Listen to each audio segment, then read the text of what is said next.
தந்தை மகன் தூய் ஆவியாரின் பெயராலே ஆமென். ஆன்ம வழிகாட்டி ஜூலை மாதம் 30ஆம் தேதி புதன்கிழமை. புனித சூசையப்பரிடத்தில் நம்மை ஒப்புக்கொடுத்து மன்றாடுவோம்.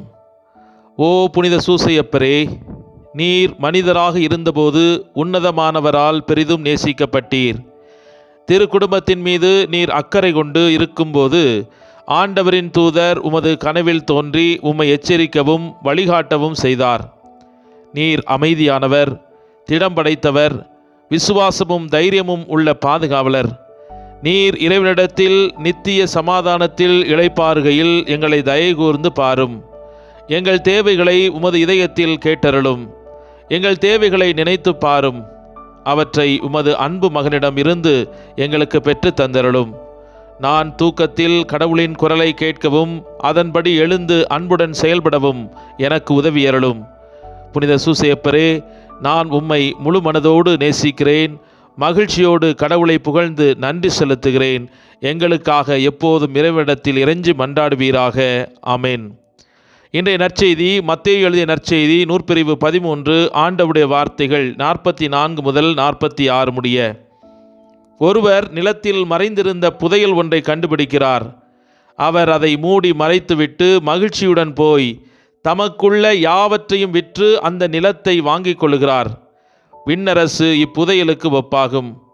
வணிகர் ஒருவர் நல் முத்துக்களை தேடிச் செல்கிறார்.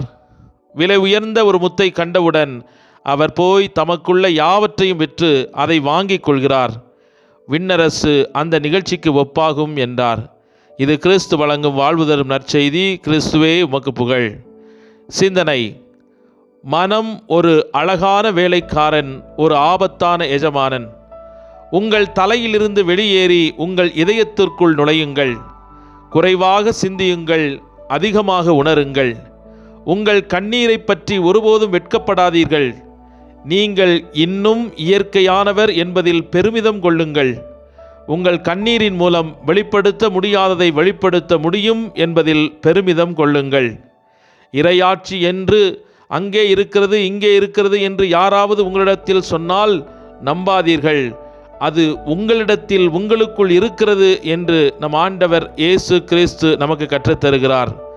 உங்களுக்குள் இருக்கும் கிறிஸ்துவை பற்றியதே அந்த நற்செய்தி என்று பவுலடியார் கொலோசியர் திருமுகம் 1:27 நமக்கு கற்றுக் கொடுக்கிறார். ஆகவே நம்முடைய இருதயத்திற்குள் நுழைந்து அங்கே வாசம் செய்கிற ஆண்டவர் இயேசுவை தரிசனம் செய்ய நம்முடைய அறிவை குறைத்து இதயத்தை பெருக்கி ஆண்டவரிடத்தில் நம்மை சரணாகதியாக ஒப்புக் கொடுப்போம். செவிப்போமாக. வாழ்வுக்கு வாழ்வு கொடுக்கும் எம் அன்பு இயேசுவே, உம்மையே நான் சரணாகதி அடைந்து உம்மை வணங்கி போற்றி துதித்து மகிழ்கிறேன். இன்று உம்முடைய பிரசன்னம் எங்களோடு நீங்காது இருப்பதை தியானித்து மகிழ்ந்து உம்மை கொண்டாடுகின்றேன், நன்றி கூறுகிறேன். உம்மை விட்டு பிரிந்து எங்களால் எங்கு செல்ல முடியும்? திருப்பாடல் ஆசிரியர் பாடுவதைப் போல, மலைகளுக்கு சென்றாலும் நீர் அங்கே இருக்கின்றீர், கடலுக்கு அடியில் சென்றாலும் அங்கும் இருக்கின்றீர், வானத்திற்கு சென்றாலும் நீர் அங்கே இல்லிடம் அமைத்து தங்கி இருக்கின்றீர். உம் அன்பை விட்டு நான் எப்படி ஓடி விலகி ஓட முடியும் என்று திருப்பாடல் 139 7 முதல் 12 முடிய உள்ள வசனங்களை நாங்கள் வாசிக்கிறோம். உம்மை பிரிந்து எங்களால் ஒரு நிமிடம் கூட வாழ முடியாது ஐயா. உமது பிரசன்னத்தை விட்டு நான் விலகவே மாட்டேன் ஐயா. இந்த உலகத்தில் நான் யார் என்று இந்த உலக மனிதர்களுக்கு காட்டுவதற்கு நான் படைக்கப்படவில்லை. மாறாக என் இரட்சகர் யார், அவருடைய வல்லமை என்ன, அவருடைய பிரசன்னத்திலிருந்து கிடைக்கும் வெளிச்சம் எப்படிப்பட்டது என்று இந்த உலகத்திற்கு என் வாழ்க்கையின் மூலமாக காட்டுவதற்காகவே நான் படைக்கப்பட்டிருக்கிறேன் என்பதை உணர்ந்து ஒப்பற்ற செல்வமாகிய உம்மை எமக்குள் நிரப்பிக்கொள்ள அருள் தாரும். நான் வாழ்ந்தாலும் இறந்தாலும் இயேசுவின் மகிமைக்காக வாழ்வேன், இறப்பேன் என்று பவுலடியாரைப் போல நாங்களும் வாழ அருள் தாரும்.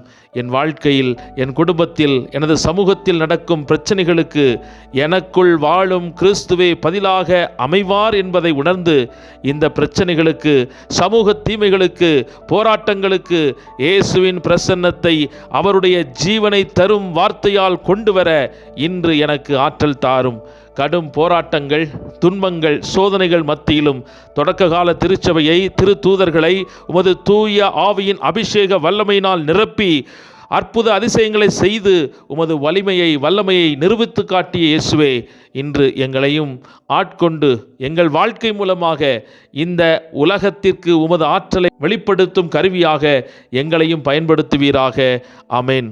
எல்லாமல்ல இறைவன் தந்தை, மகன், தூய் ஆவியானவர் உங்கள் ஒவ்வொருவரையும் நிறைவாக ஆசீர்வதித்து வழிநடத்தி பாதுகாத்து அவருடைய அன்பின் பாதையில் என்றும் நிலைத்திருக்க அருள் புரிவாராக. ஆமென்.